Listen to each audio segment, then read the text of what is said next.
नमस्कार दोस्तों, मैं अखिलेश कुमार स्वागत करता हूं आप सबका अपना YouTube channel the bull day. कैसे हैं आप लोग? आशा करता हूं अच्छे होंगे, स्वस्थ होंगे, मस्त होंगे। दोस्तों, एक हफ्ते से हम वीडियो नहीं ला पा रहे थे। इसका कारण है कि मैं एक हफ्ते से अपने आउट ऑफ सिटी था। इस वजह से मैं आप लोग के लिए वीडियो नहीं ला पाया, तो इसके लिए क्षमा प्रदान करिएगा। दिस इज नॉट बाइंग और selling recommendation, this information only use for education purpose. Stock name है अडानी ग्रीन एनर्जी। आगे बात करेंगे market cap, key point, company strength, forum sentiment, expected target, expected chart, share holding pattern, data analysis and secret data.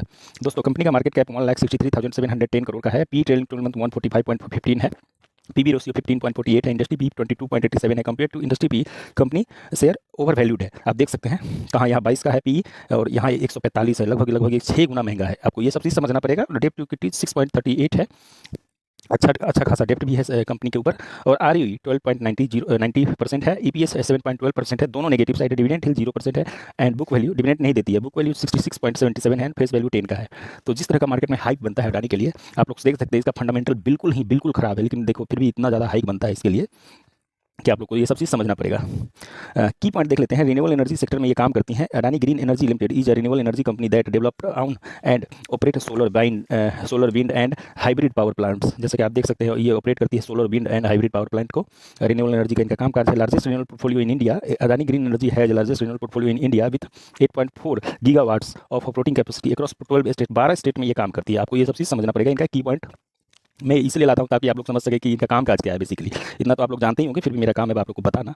Company strength की बात करते हैं। Promoter holding increase more than 2% quarter on quarter. पिछले quarter में इन्होंने अपना 2% stake बढ़ाया है। ये एक अच्छा साइन है शेयर के लिए। Company with decreasing promoter place. Promoter अपना प्लेस धीरे धीरे कम कर रही है, क्योंकि आपने जैसा कि देखा डेप्ट इक्विटी अच्छा खासा डेप्ट इक्विटी था। और आप देख सकते हैं 6.38 जो बहुत ज़्यादा होता है, मेरे को ऐसा महसूस होता है। और mutual fund increase share holding over the past 2 months. पिछले 2 महीनों से म्यूचुअल फंड अपना स्टेक बढ़ा रही है इसमें। और mutual fund increase share holding in past month. पिछले मंथ भी म्यूचुअल फंड ने अपना स्टेक इसमें बढ़ाया है। आपको बताऊंगा कि कैसे ये लोग बढ़ाते हैं और कैसे क्या काम कर सकते हैं। तो म्यूचुअल फंड कैसे बढ़ता है आप लोगों को इस वीडियो में मैं सिखाने की कोशिश करूंगा, समझाने की कोशिश करूंगा।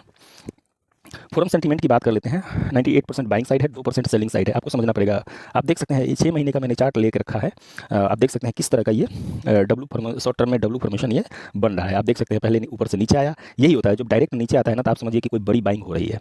आपको ये समझना, माल उठाया जाता है, फिर थोड़ा सा लगा के सेल किया जाता है, फिर माल उठाया जाता है, फिर लगा के थोड़ा सा सेल किया जाता है। और ये लोग माल कब उठाते हैं, किस टाइम में उठाते हैं, आपको बता दूं। ये 2 बजे से 3 बजे के बीच में ये लोग माल उठाते हैं। सुबह सेल साइड में लगाते हैं और शेयर का प्राइस गिरा देते हैं। फिर नीचे के भाव में ये लोग माल उठा लेते हैं। उसमें क्या होता है, खुद अपना भी शेयर होता है इनका। और दूसरी बात ये है कि रिटेलर भी डर के मारे बेच के निकल जाते हैं। जो कमजोर खिलाड़ी होते हैं, कह सकते हैं नया प्लेयर होते हैं, वो निकल जाते हैं। ये सब चीज़ समझना पड़ेगा। फिर ऊपर ले जाते हैं। जो थोड़ा मजबूत है वो ऊपर जाता है, तो फिर ऊपर की तरफ निकल जाते हैं कुछ प्लेयर, तो उस तरह से फिर माल उठाते हैं। जो बचा खुचा जो होता है उसका फिर नीचे लाते हैं। जो भी स्ट्रॉन्ग प्लेयर होता है, सबसे ज़्यादा माल ये दोबारा जो नीचे आता है ना, उसमें ज़्यादा उठता है। आपको ये सब चीज़ समझना पड़ेगा। उस समय माल ज़्यादा लोग उठाते हैं, बचा खुचा सब उठा लेते हैं। और फिर माल फिर थोड़ा सा कंसोलिडेट करते हैं 2 महीना 3 महीना, और फिर ऊपर जाते हैं। ऐसा नहीं कि नीचे आया और फिर ऊपर निकल जाएगा। ये सब चीज़ आपको समझना पड़ेगा, ध्यान में रखना पड़ेगा। तो ये इनका तरीका है। बेसिकली हर शेयरों में लगभग सेम प्रक्रिया काम करता है। इसलिए डब्ल्यू फॉर्मेशन होता है। एम फॉर्मेशन इसलिए होता है ताकि माल ऊपर की तरफ बेच के फिर सेल साइड में नीचे लाते हैं और कुछ फिर ऊपर ले जाते हैं और फिर ऊपर की तरफ माल दोबारा बेच लेते हैं। तो 2-3 महीने ऊपर कंसोलिडेट होता है। लोगों को लगता है कि फिर ये ऊपर से ऊपर निकल जाएगा। सम टाइम निकल भी जाता है और सम टाइम, क्योंकि यार सारा खेल उन्हीं के हाथ में है, हम कुछ कर नहीं सकते। हम बीच में हैं, हमारे पास तो छोटा मोटा क्वांटिटी होता है, तो हम क्या कर सकते हैं। तो इसलिए जब भी आप लोग को प्रॉफिट हो किसी भी शेयर में, जब आप सेटिस्फाइड हो जाओ तभी एग्जिट मार दो। ये सबसे बेस्ट तरीका है रिटेलरों के लिए, छोटे रिटेलरों के लिए। बेसिकली जैसे मैं छोटा रिटेलर हूँ, तो मेरे लिए भी यही प्रक्रिया, यही चीज़ लागू होता है कि जब अपने प्रॉफिट से, क्योंकि एग्जिट का कोई टाइम नहीं होता है। जब आप किसी शेयर में संतुष्ट हो अपने प्रॉफिट से, आप निकल दीजिए, क्योंकि ये रिस्क रिवार्ड का काम है। अब अडानी के स्टॉक बहुत ज़्यादा वोलेटाइल भी रहता है। सब चीज़ आपको समझना पड़ेगा। एक्सपेक्टेड टारगेट की बात कर लेते हैं। डाउन साइड अभी रिसेंट में मेरे को 1025 दिख रहा है। हो सकता है कि मंडे को 1025 आए और उसको भी ब्रेक करेगा तो 985 के आसपास आ सकता है।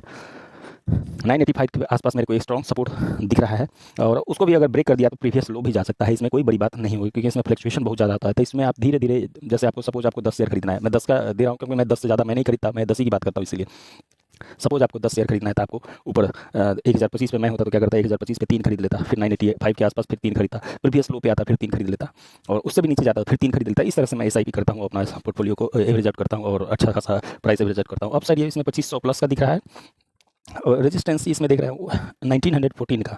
और करंट कंपनी का करेंट शेयर का करंट प्राइस 1034 है। तो आपको ये सब चीज़ समझना पड़ेगा यार। 10 की बात इसलिए मैं बताया आपको कि हर आदमी का बजट अलग अलग होता है। कोई 5 वाले भी होंगे, कोई 4 वाले भी होंगे, कोई 50 वाले भी होंगे। तो उसी हिसाब से आपको, उसी रेशियो में आपको ट्रेड प्लान करना पड़ेगा। इसी में नहीं, किसी भी शेयर में अपना ट्रेड प्लान करते हैं तो इसी हिसाब से आप ट्रेड प्लान कर सकते हैं, तभी आप इनसे वो कर सकते हैं। नहीं तो आप किसी भी प्राइस पे खरीद लो, शेयर का प्राइस नीचे जाना ही जाना है। अगर रिटेलर कहीं भी प्राइस खरीदेगा तो वो नीचे वो ले ही जाएंगे, हर हाल में वो ले जाते हैं। ऐसे 10% ऐसा 10% ही होता है कि आपने खरीदा सीधा वहाँ से शेयर ऊपर निकल जाता है, लेकिन 90% केस में जहाँ भी आप खरीदेंगे वहाँ से प्राइस नीचे जाना ही जाना है। तो यही एक्युमुलेट करके ही आप इनसे जीत सकते हैं, अदरवाइज आप नहीं जीत सकते हैं, आप फंसे रह जाएंगे हमेशा। तो इसीलिए एवरेज प्राइस में आप अगर बाइंग करते हैं तो आपको अच्छा खासा प्राइस एवरेज आउट होगा, तो आपको उतना डरने वाली या टेंशन वाली बात रहेगी नहीं, ताकि आप नीचे के प्राइस में भी एवरेज आउट कर सकते हैं। अगर ज़्यादा प्राइस में ऊपर खरीद लिए तो नीचे एवरेज करते करते आप परेशान हो जाएंगे और एवरेज नहीं हो पाएगा। तो ये सब चीज़ आपको समझना पड़ेगा दोस्तों। एक्सपेक्टेड टारगेट की बात कर लेते हैं। आप देख सकते हैं हमने लगभग ये 2-2.5 साल का चार्ट है और लिया हूँ। अच्छा खासा ये डब्ल्यू का फॉर्मेशन बन रहा है। आप जैसे देख सकते हैं पहले शेयर ऊपर गया, फिर नीचे आया, फिर ऊपर गया, फिर वहाँ से नीचे आया है। तो लॉन्ग टर्म में एक डब्ल्यू फॉर्मेशन बन रहा है और शॉर्ट टर्म में भी डब्ल्यू फॉर्मेशन बन रहा है, जैसा कि इसमें आप देख सकते हैं। इस चार्ट में मैंने आपको दिखाने की कोशिश किया है। आप लॉन्ग टर्म में भी देख सकते हैं कि डब्ल्यू फॉर्मेशन बन रहा है। तो डरने जैसी कोई बात नहीं है। ये अलग बात है कि इनका पी बहुत हाई है, लेकिन आने वाले टाइम में अगर प्रॉफिट देगा तो वो पी इनका ठीक हो जाएगा और आपको अच्छा खासा प्रॉफिट होने के चांसेस बढ़ जाते हैं। इसमें न्यूज़ भी बहुत ज़्यादा निगेटिव पॉजिटिव आते रहता है। तो मैं तो कोशिश करता हूँ कि इन सब शेयरों में कम ही मतलब आपको कहने का ये मतलब है, मेरा कहने का मतलब है कि इन सब शेयरों में ज़्यादा माल लेके रखने लायक नहीं है, कि बहुत ज़्यादा वोलेटाइल होता है, आपको पोर्टफोलियो को डैमेज करते रहते हैं ये सब शेयर। तो ये सब चीज़ को आपको ध्यान में रख के कामकाज करना पड़ेगा। और शेयर होल्डिंग पैटर्न की बात कर लेते हैं। प्रमोटर के पास 60.94% है, FII के पास भी अच्छा खासा स्टेक है 15.16, DII के पास भी ज़्यादा शेयर नहीं है 1.45% है और पब्लिक के पास 22.45%। अच्छा खासा स्टेक है। पब्लिक से थोड़ा कम होगा तभी गुंजाइश है कि ऊपर की तरफ निकलेगा, अदरवाइज ये कम चांस है कि अभी इतना जल्दी निकल जाएगा। अगर नेक्स्ट 5-6 महीने ऊपर की तरफ ये जा सकता है, इसके चांसेस बहुत ज़्यादा है, जिस तरह से बाइंग अभी हुई है रिसेंटली में और जिस तरह से बाइंग चल रही है। तो ये सब चीज़ आपको ध्यान में रखना पड़ेगा, अपने रिस्क रिवार्ड के साथ कामकाज करना पड़ेगा। डेटा एनालिसिस की बात कर लेते हैं। हमारे पास डेटा है 28 नवंबर टू 20 दिसंबर, और जब ये वीडियो रिकॉर्ड कर रहा हूँ 21 दिसंबर है। तो आपको समझना पड़ेगा। हम पहले बात कर लेते हैं 28 को वॉल्यूम आया था, आप देख सकते हैं 78,40,622 और वैल्यू आया था 8,41,56,77,182 और नंबर ऑफ ट्रेड देख सकते हैं 1,30,522। लेकिन आप देख सकते हैं इनका वॉल्यूम नंबर ऑफ ट्रेड में इंक्रीज कब हुआ है 29 दिसंबर 2 दिसंबर और 3 दिसंबर को अच्छा खासा वॉल्यूम आया था, नंबर ऑफ ट्रेड हुआ था। तो आपको इस समझना। फिर बीच में 12 और 13 को अच्छा खासा हुआ है। तो यही समय होता है कि म्यूचुअल फंड बड़े प्लेयर एक साथ खरीदते हैं माल को। तो आप नीचे के प्राइस में स्वाभाविक है कि खरीदेंगे, ऊपर के प्राइस में बेचने का कोई भी प्रक्रिया होगा तो आपको समझना पड़ेगा ये सब सिनेरियो कि ऊपर के साइड में होगा। सस्ता कोई खरीदेगा तभी तो महंगा अच्छा खासा प्रॉफिट होगा, ऊपर खरीद के तो कोई अच्छा खासा प्रॉफिट बना नहीं सकता है। तो आप ये सब चीज़ समझना पड़ेगा। कल के डेट में भी आप 20 दिसंबर का देख सकते हैं वॉल्यूम आया है, आप देख सकते हैं 1,43,40,608 और नंबर ऑफ वैल्यू आया है 15 और 13,9,63,809 और नंबर ऑफ ट्रेड देख सकते हैं 2,45,816। तो कहने का मतलब है कि 19-20 को भी अच्छा खासा इसमें वॉल्यूम आया है और वैल्यू भी आया है, नंबर ऑफ ट्रेड भी हुआ। तो ये सब चीज़ आपको समझना पड़ेगा। तो ये डेटा एनालिसिस है। तब इस तरह से ही ये लोग बाइंग करते हैं रुक रुक को। तो आपको ये सब चीज़ समझना पड़ेगा दोस्तों। और सीक्रेट डेटा की बात कर लेते हैं। तो सीक्रेट डेटा में मेरे को अभी फिलहाल तो ज़्यादा कुछ दिख नहीं रहा है। इसमें डिलीवरी परसेंट भी ज़्यादा कुछ नहीं है, क्योंकि इतना ज़्यादा फ्लक्चुएट होता है ये। इसी तरह जैसे माइक्रो कैप में कामकाज होता है उस तरह का इसमें भी अडानी के शेयरों में कामकाज होता है। इसमें डिलीवरी परसेंट हाई आपको बहुत कम रेयर केस में मिलेगा। लाइक पेटीएम में भी आपको डिलीवरी परसेंट नहीं मिलेगा। आपको मोबी कोई कभी आया है, इसका IPO है, उसमें भी आपको डिलीवरी परसेंट नहीं मिलेगा आपको ज़्यादा। तो आपको ये सब चीज़ समझना पड़ेगा।